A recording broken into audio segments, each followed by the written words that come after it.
Hello everybody, so myself Sneha Bhatia. Today's video I will be talking about test for malingering. So before I start with my lecture, I would like to request my audience to please subscribe to my channel, to press the bell icon to get notified for the next video and share this channel with your friends. So what is malingering?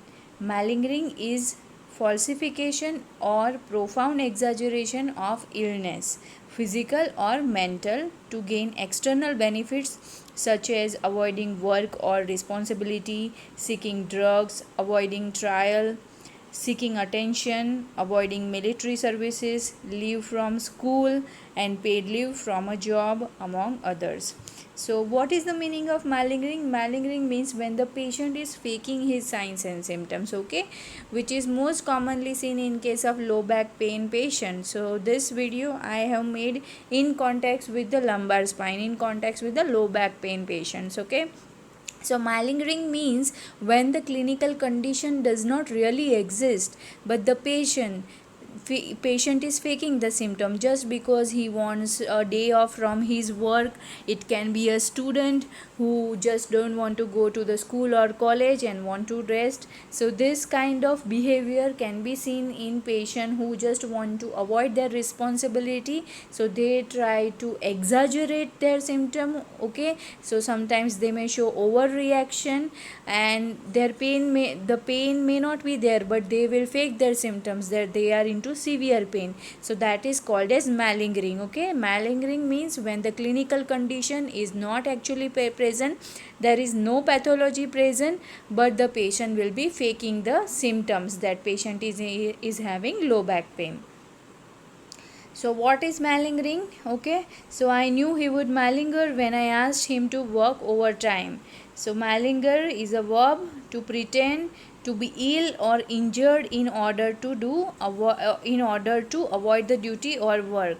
So when this can happen in case of employees who are working in the companies, and if they are asked to work overtime, then they may just say that they are sick, so they will get the sick leave benefit and they will stay at home, so they can avoid working. And if they just don't want to get the job done or they don't want to work, then they will give false interpretation that they are sick, they are into pain, and they need rest. So that is called as malingering. So malingering when you just aren't getting the attention you want. So sometimes what happens is sometimes the patient may be psychologically disturbed, they may have some other problems, and because of that they are seeking empathy or sympathy from others. So to gain sympathy from others, they will say that they are in severe pain so that others can sympathize with them. So that is what, when a person is seeking the attention, okay, if they are not, maybe family members are not paying them attention, so they think that if they are acting sick or they show some kind of sick behavior, then the family members, their friends and relatives will show extra care and attention to them. So that is the thing, malingering. Also patients can malinger when they want attention of other people. So to check for the malingering in case of low back pain, we have certain special tests. So the first test is the Hoover test, okay. So in this Hoover test, the patient is in supine position, the examiner will be holding the calcaneum, okay. Patient will be in supine position, in the legs will be relaxed. With both the hands the examiner will hold the calcaneum on both the legs, okay. Then patient is instructed to lift the one leg off the table. It is like active straight leg raising. So you, both the hands of the examiner are underneath the patient's calcaneus, and you ask the patient to lift the leg. If the patient does not lift the leg or the examiner does not feel the pressure under the opposite heel, the patient is probably not really trying or maybe a malinger. So what is happening? Patient is not at all lifting the leg, that means he can be malingering. Because even in the case of low back pain, suppose a patient is having IVDP, that is intervertebral disc prolapse, or lumbar canal stenosis, or any other pathology of the lumbar spine, it is still possible to actively lift the leg to certain degrees. After lifting the leg to certain degrees, then the patient will start feeling the signs and symptoms.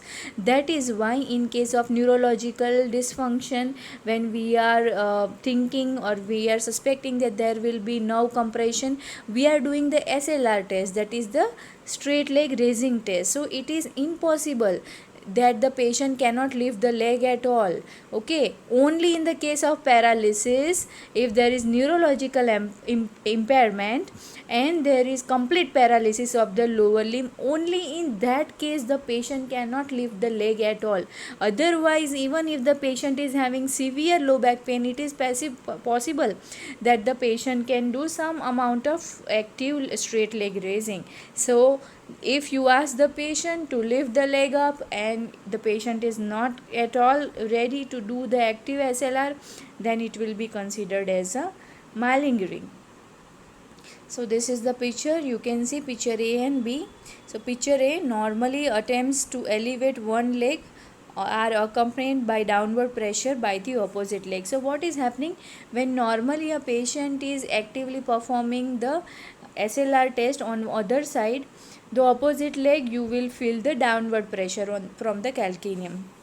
In the picture B, you can see when the weak leg when the weak leg attempts to elevate, the opposite leg does not help, at least some of the weakness is probably faint. So that is the thing, when you ask the patient in supine position to lift the leg up and patient is not able to lift the leg up or not at all attempting to lift the leg up, then he can be a malinger. Second test is the Burns test. So the patient is asked to kneel on a chair and then bend forward to touch the floor with the fingers. The test is positive for malingering if the patient is unable to perform the test or the patient overbalances. So this is the picture showing the Burns test. Okay, you ask the patient to sit on the chair and then to do kneeling and try to touch the floor with the hands. If the patient is not able to do this or tries to overbalance, then this test will be considered positive and we can say that the patient is malingering. There is something called as Waddell sign. Okay, so what is Waddell sign?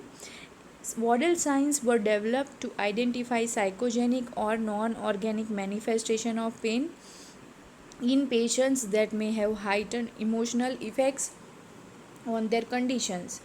In order for these signs to be significantly correlated with disability, 3 of the 5 signs should be present. Okay, so Waddell had developed these signs in 1980 to find out if there is malingering component or non-organic manifestation. So there are 5 signs basically. The first one is the superficial and the widespread tenderness or non-anatomic tenderness. So what is happening when we are doing the palpation? The patient may say that they are having tenderness all over the body, so it is not possible. In case of lumbar spine, the patient may have pain in the anatomic distribution, that is the patient may have pain in the lumbar spine and radiating down the leg, but it is not possible that anatomic distribution is not followed. In the second part, that is the stimulation test, the axial loading and the pain on the simulated rotation is performed. So what we are doing here, eliciting the pain when pressing down on the top of the patient's head on the top of the patient's head or rotating the shoulders and pelvis together, and it should not be painful. In the third test, that is the distracted straight leg raise, if a patient complains of pain on the straight leg raise but not if the examiner extends the knee with the patient seated at another time during the initial evaluation. So if you distract the patient and do SLR, then the patient is completely doing the movement without any signs and symptoms.